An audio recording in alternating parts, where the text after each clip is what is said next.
ሓደ ሰብ ዶክተር ወይ ከዓ ኢንጂነር ከይኾነ ኣብ ሆስፒታል ወይ ከዓ ኣብ ቤት ትምህርቲ ብፅሬት እናሰርሐ ብሚልዮን ዝቁፀር ዶላር ኣኪቡ ክመውት ይኽእል ዶ? እወ ይኽእል እዩ። ስለምንታይ? ምክንያቱ ሃብታም ምዃን ምስ ብልሒ ወይ ከዓ ምስ ትምህርቲ ዘይኮነስ ምስ ባህሪ ወይ ከዓ ቢሄቨር እዩ ዝተሓዝ።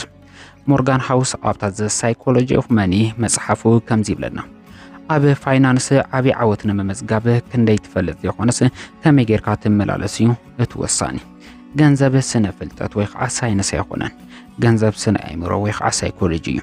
ሎሚ ካብዛ ብልፅቲ መፅሓፍ እቶም ንህይወትካ ንገንዘብካን ዝቕይሩ 5 ዓበይቲ ትምህርትታት ክንርኢና። ሰላም ጀጋኑ ናብዛ ንህይወትኩም ብቁጠባን ብጥበብን እተሃነፀ ቻናል እንኳዕ ብደሕና መጻኹም። ኣብዛ ቪድዮ እዚኣ ከመይ ጌርካ ቀልጢፍካ ሃብታም ትኸውን ንዝብል ሕቶ ዝምልስ ሓሳብ ኣይትረክብን። ከመይ ጌርካ ነባር ሃብታም ትሃንፅ ንዝብል ሕቶ ግን እኹል ምላሽ ክትረክብ ኢኻ። ነዚ ናይ ገንዘብ ጥበብ ንምምሃር ድልው እንተኾንካ ሕዚ ላይ ግበር እሞ ናብ ዝርዝሩ ክሕልፈካ እየ። ወትሩ ሓደስቲ ናይ ስነ ኣእምሮን ፋይናንስን ትምህርቲ ንክትረክብ ድማ ሰብስክራይብ ግበር። ሕዚ ናብ ተቐዳሚት ትምህርቲ ካስግረካ።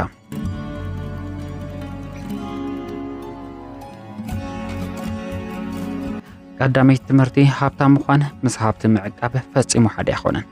መብዛሕትኡ ሰብ ሃብታም ንክኸውን እዩ ዝደሊ። ሃብታም ምዃን ማለት ጽቡቕ መኪና፣ ክቡር ክዳን ወይ ከዓ ብሉጽ ገዛ ምውናን ማለት እዩ። እዚ ግን ንሰባት ንምርኣይ እትጥቀመሉ ረኢለይ እዩ። እቲ ዘሕዝን ግን ብዙሓት ሰባት ሃብታም ንምምሳል ክብሉ ነቲ ዘለዎም ገንዘብ ኩሉ ከጥፉ ኢኻ ትሪኦም። ሓቀኛ ሃብቲ ወይ ከዓ ዌልዝ ግን እቲ ዘይርአ ገንዘብ እዩ። እቲ ገና ዘይተጠቐምካሉ ዓቕሚ፣ እቲ ኣብ ኢንቨስትመንት ዘሎ ሃብቲ፣ እቲ ኣብ ባንክ ዘሎ እዩ። ሃብቲ ማለት ምርኣይ ዘይኮነስ ምቁጣብ ማለት እዩ። ሪያን ሆሊዳይ ከም ዝብሎም ሃብታም ምዃን ቀሊል ክኸውን ይኽእል እዩ፣ ሃብትኻ ዓቂብካ ምጽናሕ ግን እቲ ዝኸበደ እዩ ክብል ይመክር። ከመይ ጌርካ ሃብትኻ ኣዋህሊልካ ትጸንሕ ዝብል 3 ነጥብታት ካልዕልልካ። ንኢጎኻ ትቆጻጸሮ፣ ንሰባት ንምምሳጥ ወይ ከዓ ኢምፕረስ ክትገብር ክትብል ገንዘብ ኣይተጣፍእ። ሰባት ንዓኻ ዘይኮነስ ነታ መኪናኻ እዮም ዝጥምቱ። ካልእቲ ካብ ዓቕምኻ ንታሕቲ ነበር። እቲ ዝበለጸ ናይ ሃብቲ መንገዲ ካብቲ እተውፅኦ ገንዘብ ንላዕሊ እትእትዎ ገንዘብ ክበዝሕ ተሎ እዩ። ሳልሰይቲ ትሕትና ይሃለኻ። ሃብታም ምምሳልህ ንዓኻ ዘይኮነስ ንኻልኦት ሰባት እዩ ደስታ ዝህብ።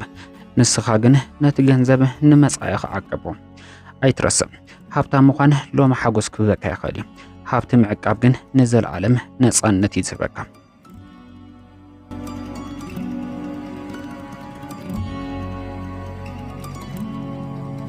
ሳልሰይቲ ትምህርቲ ድማ ይኣክል ምባል ፍለጥ። ኣብዚ ዓለም እቲ ዝኸበደ ናይ ፋይናንስ ክእለት እቲ ሽቱኻ ከይተንቀሳቐሰ ዶም ምባል ምኽኣል እዩ። ብዙሓት ሰባት 1 ሚልዮን ምስ ረኸቡ 10 ሚልዮን ይደልዩ።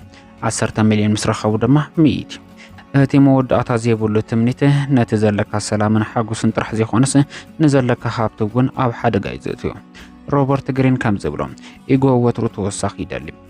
ሓደ ሰብ ይኣክል ዝብል ደረት እንተዘይሃልይዎ ነቲ ዝደልዮን ዘለካን ነገር ንዝደለኻዮ ተወሳኺ ነገር ክትብል ሪስክ ክትወስድ ክትጅምር ኢኻ። እዚ ድማ እቲ ዝዓበየ ናይ ፋይናንስ ዕብዳን እዩ ዝኸውን። ኣብ ህይወትካ ነዚ ጉዳይ ከመይ ጌርካ ትጥቀመሎም 3 ምክርታት ክበካ። ምስ ካልኦት ኣይትወዳደር።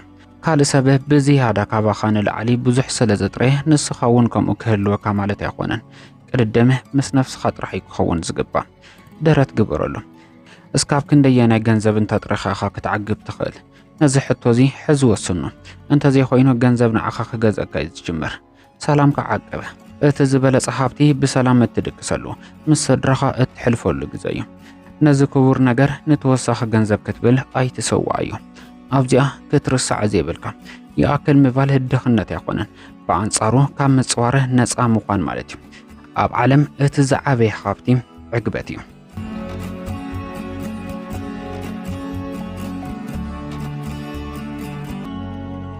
ራብዓይቲ ትምህርቲ ገንዘብካ ናጽነት ክዕድለካ ኣለዎ። ሞርጋን ሃውስ ሓደ ዓሚቕ ሓቂ ይነግረና። ዝለዓለ ናይ ሃብቲ መልክዕ በብመዓልቱ ንግሆ ተሲኢኻ ዝደለኻዮ ነገር ክትገብር ከም እትኽእል ምርግጋጽ እዩ። ሰባት ገንዘብ ክንእክብ ከለና ንብረት ንምዕዳግ ጥራሕ ኢና ንሓስብ። ሓቂ ግን ገንዘብ ክዕድገልካ ዝኽእል ዓብዪ ነገር ተሃልወ ግዜ እዩ። ብዙሕ ገንዘብ እናረኸብካ ግዜኻ ግን ንስራሕኻ ጥራሕ እተገልግለሉ እንተኾንካ ንስኻ ሃብታም ኣይኮንካን፣ ባርያ እቲ ስራሕ ኢኻ። ሓቀኛ ሃብታም ማለት ኣብ ልዕሊ ግዜኻ እትእክቦ ክህልወካ ከሎ እዩ። ዝደለኻዮ ነገር ምስ ዝደለኻዮ ሰብ ኣብ ዝደለኻዮ ግዜ ክትረክብ ምኽኣል እዚ እቲ ሓቀኛ ዓወትን ሃብትን እዩ። ነዚ ከመይ ጌርካ ትጥቀመሉ? ናይ ህጹጽ ግዜ ገንዘብ ወይ ከዓ ኢመርጀንሲ ፈንድ ይሃለኻ እኹል ዘቐመጥካዮ ገንዘብ ምዝህልወካ ንዘይትፈትዎ ስራሕ ወይ ከዓ ንዘይትፈትዎ ሓላፊ ኣይፋሉን ክትብሎ ብርታዓትን ትብዓትን ይህልየካ ዘለካ ገንዘብ ንጥሪት ዘይኾነስ ንግዜ ከዓድገሉ ሓድሽ ስልኪ ወይ ከዓ ሓድሽ መኪና ንውሕድ ግዜ እዩ ሓጎስ ዝህበካ ብገንዘብ ግዜኻ ክትዕድግ እንተኽኢልካ ግን ንኣብነት ስራሕኻ ምስ ቀነስካ ወይ ከዓ ንርእስኻ ግዜ ምስኻብካ ነባር ዕግበት ኢኻ ትረክብ ባርያ ንብረት ኣይትኹን ብዙሕ ንብረት ብዝዓደካ ቁፅሪ ንዕኡ ንምዕቃብ ዝያዳ ክሰርሕ ትግደድ ኢኻ ውሕድ ንብረት ምዝህልወካ ግን ዝያዳ ነፃነት ይስምዓካ ኣብዚኣ ክትርስዕ ዘይብልካ ነገር እንተሃለወ ገንዘብ መሳርሒ እምበር ዕላማ ኣይኮነን እቲ መሳርሒ ድማ ግዜኻ ንኽትውንን ይሕግዘካ እዩ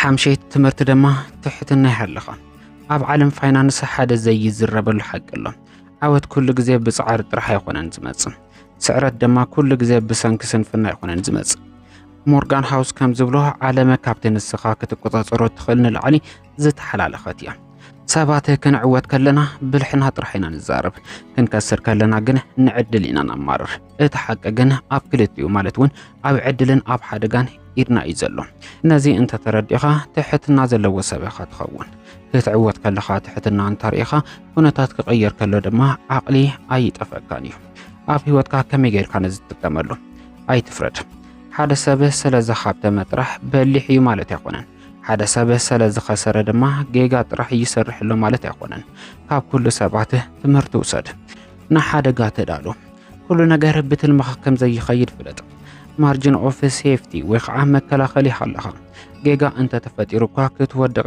ዘይትኽእለሉ ዓቕሚ ክትሃንጽ ግድል እዩ ኢጎኻ ውርዶ ዓወት ሓላፍ እዩ ሎሚ ዝሰርሕ ስትራቴጂ ጽባሕ ክሰርሕ ኣይኽእልን እዩ ስለዚ ወትሩ ተምሃራ ይኹን ኣብዚኣ ክትርስዕ ዘይብልካ ስነ ኣእምሮ ገንዘብ ማለት ቁፅሪ ምፍላጥ ዘይኾነስ እቲ ኣብ ህይወትካ ዘጋጥም ዘይተጸበኻዮ ለውጥታት ብትሕትና ምቕባል እዩ